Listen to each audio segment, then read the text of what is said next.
Alkisah, ada sebuah kerajaan yang rakyatnya hidup tentram, damai, dan makmur.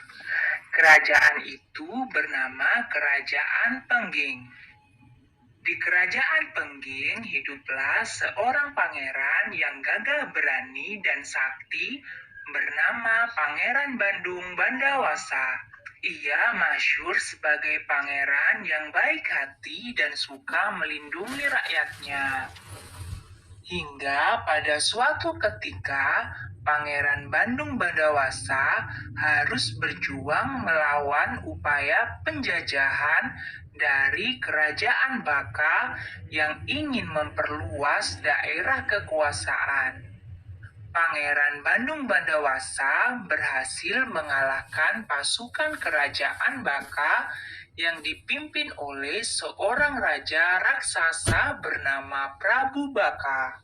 Setelah berhasil mengalahkan Prabu Baka, Pangeran Bandung Bandawasa mendatangi Kerajaan Baka. Sesampainya di istana Kerajaan Baka, Pangeran bertemu dengan putri cantik jelita mendiang Prabu Baka. Putri cantik jelita itu bernama Roro Jonggrang. Pangeran tertarik dengan sosok Roro Jonggrang yang rupawan, lalu berniat meminangnya. Roro Jonggrang berniat menolak pinangan Pangeran Bandung Bandawasa. Tetapi ia tidak berani menolak pinangan sang pangeran. Kemudian Roro Jonggrang menyusun sebuah rencana tipu muslihat agar sang pangeran gagal meminangnya. Roro Jonggrang mengajukan syarat agar sang pangeran membuatkan satu sumur yang sangat dalam. Berkat kesaktiannya, tidak butuh waktu lama, sang pangeran berhasil membuat sumur yang sangat dalam. Roro Jonggrang lalu meminta agar sang pangeran masuk ke dalam sumur untuk memeriksa kedalaman sumur itu. Ketika masuk ke dalam sumur, Roro Jonggrang memerintahkan Pati Gapula untuk menutup sumur itu dengan batu yang sangat besar. Tetapi sang pangeran berhasil keluar dari sumur dengan menghancurkan batu besar yang menutup permukaan sumur.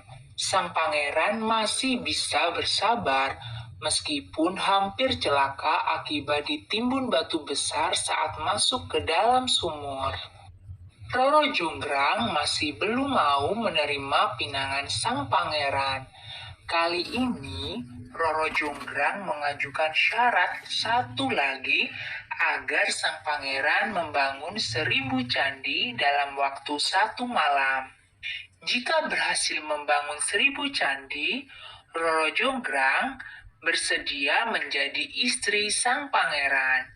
Sang pangeran menyanggupinya. Berkat kesaktian serta bantuan pasukan jin, Pangeran Bandung Bandawasa berusaha membangun 1000 candi dalam waktu 1 malam, hingga sampailah pada candi ke-999. Roro Jonggrang cemas melihat pembangunan candi yang begitu cepat dan hampir selesai. Ia lantas membangunkan para dayang agar memukul lesung tempat menumbuk padi. Sebagian dayang yang lain ia perintahkan untuk membakar jerami di sisi timur istana. Di langit nampak semburat warna jingga akibat tumpukan jerami yang dibakar oleh para dayang. Pasukan jin mengira matahari akan segera terbit dari ufuk timur. Mereka pun berhenti membangun candi, lalu bergegas meninggalkan pembangunan candi yang belum mencapai 1000. Pangeran Bandung Bandawasa sangat marah mengetahui tipu muslihat yang dilakukan oleh Roro Jonggrang. Pangeran lalu mengutuk Roro Jonggrang menjadi candi yang ke-1000. Hikmah dari cerita ini adalah Tipu muslihat yang dilakukan seseorang akan berakhir dengan celaka, karena tipu muslihat akan kalah oleh kejujuran dan jiwa kesatria.